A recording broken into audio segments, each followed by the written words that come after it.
The room was already buzzing with the low hum of a procedural hearing, the kind of mundane Washington moment that usually gets edited down to a 10-second soundbite on evening news. C-SPAN cameras rolled, capturing the back and forth of a House Judiciary Committee meeting focused on judicial oversight. No one in the press gallery expected fireworks. They were wrong. Donald Trump, never one to stay in the executive lane, had been briefed on the morning's testimonies. Frustrated by a line of questioning regarding executive overreach, he had personally called for his allies on the Hill to corner the freshman congresswoman from Texas who kept bringing up his name. He thought 2 quick questions, planted with a loyalist on the committee, would expose her as uninformed, as emotional, as just another voice in the noise. He anticipated a stumble, a flustered moment he could clip and post to Truth Social. But as the microphone was passed and the question, dripping with condescension, was leveled at Representative Jasmine Crockett, something shifted. The air in the room changed. She didn't flinch. She didn't rush to respond. Instead, she adjusted the stack of papers in front of her, looked directly at the questioner, and then let her gaze drift to the back of the room where the cameras were. The silence stretched for a full 6 seconds. It was an eternity in television time. Those 6 seconds were the hook, the moment where the audience at home leaned in, wondering if she had been caught off guard. Then she spoke, and the explosion began. Her voice was calm, almost teacher-like, which made the words that followed land like hammer blows. "I appreciate the gentleman's attempt to simplify the law for his understanding," she began, a slight smile playing on her lips.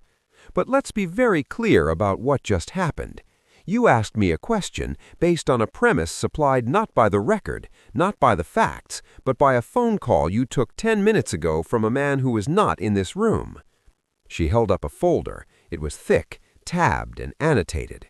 "These are the receipts. These are the financial disclosures, the text chains between administration officials and lobbying groups, the deleted emails that were recovered by the Inspector General. This," she said, tapping a specific page, "is where the president's son-in-law signed off on a permit that directly benefits an entity currently under federal investigation."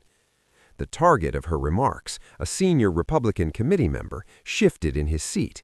He tried to interject, to raise a point of order, but Crockett rode over him, not with volume, but with precision. "Let me finish, because for 4 years this committee sat silent while the previous administration weaponized the DOJ. Now suddenly we're worried about process? You want to talk about dignity of the office? Let's talk about midnight rulings. Let's talk about the justices accepting lavish gifts from donors with cases pending before the court."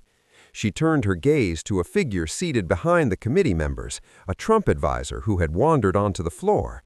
"Let's talk about the Jeffrey Epstein files that have been buried for 8 weeks." The advisor's face went pale. Crockett pulled out another sheet. "I have a sworn affidavit from a former White House aide who states that a full pardon for a specific individual connected to the Epstein network was discussed in the Oval Office as a favor for loyalty as recently as last month. We are not just looking at incompetence. We are looking at a clear pattern of obstruction and what can only be described as organized crime emanating from 1600 Pennsylvania Avenue." The chamber erupted. The chairman banged his gavel, demanding order, demanding she confine herself to the judicial code. Crockett ignored him. She was in a zone now, her voice rising not in anger, but in moral authority. "You want me confined? You want me to stay in my lane? My lane is the Constitution. My lane is the 14th Amendment. My lane is making sure that no one, not the President, not the Supreme Court Justice on the take, not the Speaker who calls colleagues uninformed, is above the law." She referenced the recent State of the Union address where the President stood before a joint session of Congress and boasted of ending 8 wars and fixing the economy. She quoted the fact-checkers who had debunked him in real time. "He stood at that dais and told us inflation was plummeting when the data shows it's still stubbornly above the Fed's target. He claimed millions were pouring in from mental institutions, a lie that has been debunked so many times that it's now just a racist dog whistle. And yet, you all clapped. You clapped because you were afraid of a tweet. The vice president, J.D. Vance, who was observing from the back, was overheard muttering to an aide that she was off the rails. But the cameras caught his discomfort. They caught the way he looked down at his shoes when Crockett mentioned the child tax credit expiration. We are in the middle of a modern-day civil rights movement, and the evil that is raining down on us is coming directly from our own federal government. Farmers in West Texas are losing their land because the Farm Bill is 3 years overdue, and immigration raids have decimated the workforce. But you aren't talking about that. You're talking about a culture war. You're talking about banning books. You're talking about what bathroom people use, while the price of eggs go up and your donors get tax cuts. The turning point came when a Trump ally, in a desperate move to discredit her, questioned her legal credentials. The gentle lady from Texas should remember she is a freshman, and her interpretation of the law is novel at best. Crockett's eyes narrowed. She removed her glasses slowly. I am a graduate of the University of Houston Law Center. I have tried 100 cases. I have defended the accused and held prosecutors accountable. So with all due respect, when I interpret the law, I do so based on evidence, not based on who wrote me a campaign check. She leaned into the microphone. I know the law. The question is, do you know shame? The gavel cracked again. The chairman threatened to have the sergeant-at-arms remove her. The threat hung in the air. It was a nuclear option, kicking a member out for insubordination. Crockett looked at the chairman, then back at the cameras. She spread her hands wide, a gesture of incredulity. Remove me? For what? For reading the news? For quoting the Inspector General? You want to remove me because I'm telling the truth?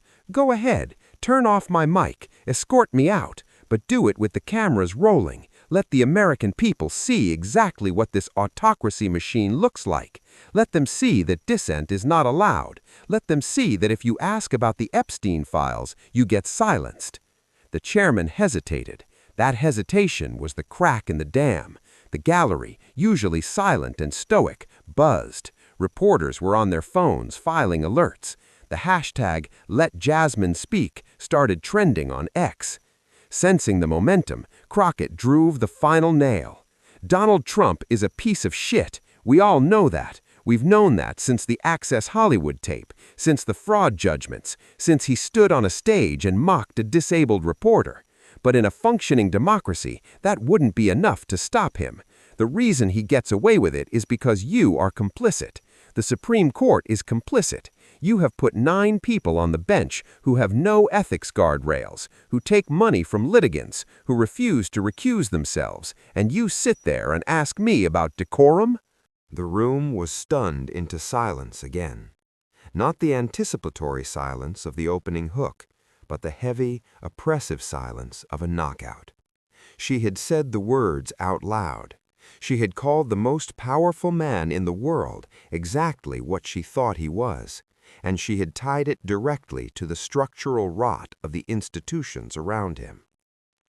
As she gathered her papers, a Republican from Florida tried one last time to needle her. I guess we know who the real extremist is. Crockett didn't even look up. If standing up for survivors of sex trafficking makes me an extremist, if demanding to see the tax returns makes me a radical, if wanting you to have the same health care I have makes me a socialist, then put the label on me, pin it next to my name. But know this, every time you call me that name, every time you mock my degree, every time you try to have me removed, you are telling the American people that you have no answer for the receipts. She walked out of the hearing room not in handcuffs, not under escort, but under her own power. The hallway was packed. Staffers, interns, even a few senators who had heard the commotion and come to watch. They parted like the Red Sea. Behind her, the committee hearing fell apart. The chairman adjourned 15 minutes early. The Trump advisor was seen rushing to a waiting SUV. J.D. Vance canceled his scheduled press conference. That night, the clips dominated every network. On MSNBC, they played the full 12-minute exchange uncut. On Fox, the hosts tried to spin it as grandstanding, but the comments on their Facebook pages told a different story. Even their viewers were asking why no one had answered the question about the Epstein files. The Irish Times would later run a profile on Crockett, noting that this moment was not an anomaly, but the culmination of a strategy. "I am bigger than my viral moments," she had told them. "I actually have a ton of substance." But for the millions who watched that day, the substance was undeniable. They saw a black woman from Texas, armed with paper and precedent, stand in the belly of the beast and refuse to blink. They saw a moment where truth, for once, outlasted power. The aftermath was swift. Fundraising records were broken. Glitchy campaign websites crashed under the weight of small-dollar donations. Crockett's Senate bid, already gaining traction, became a juggernaut. Polls showed her closing the gap against Ken Paxton, the Republican Attorney General, by double digits in a matter of weeks. The race for Texas, Red Texas, was suddenly competitive. And in the White House, Donald Trump watched the clips in the residence. He dictated 12 angry tweets, deleted 11 of them, and posted one that simply read, "Jasmine Crockett is a low IQ individual who is totally destroying the Democrat Party." It was the kind of schoolyard insult that used to work.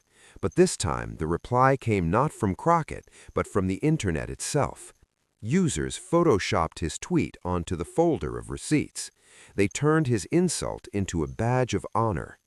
The showdown in that committee room became a line in the sand. It was the moment the resistance found its voice, not in protests or slogans, but in a calm 6-second stare and a stack of undeniable facts.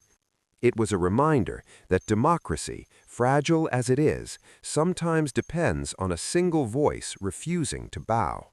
And as Crockett traveled to Lubbock to thank a 15-year-old girl who had invited her, as she stood in the barren cotton fields talking about the farm bill, she proved that the moment wasn't just about the clash, it was about the connection, it was about showing up.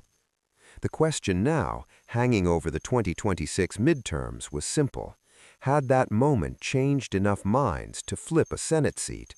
Or would the autocracy machine, with its money and its maps, find a way to silence her after all?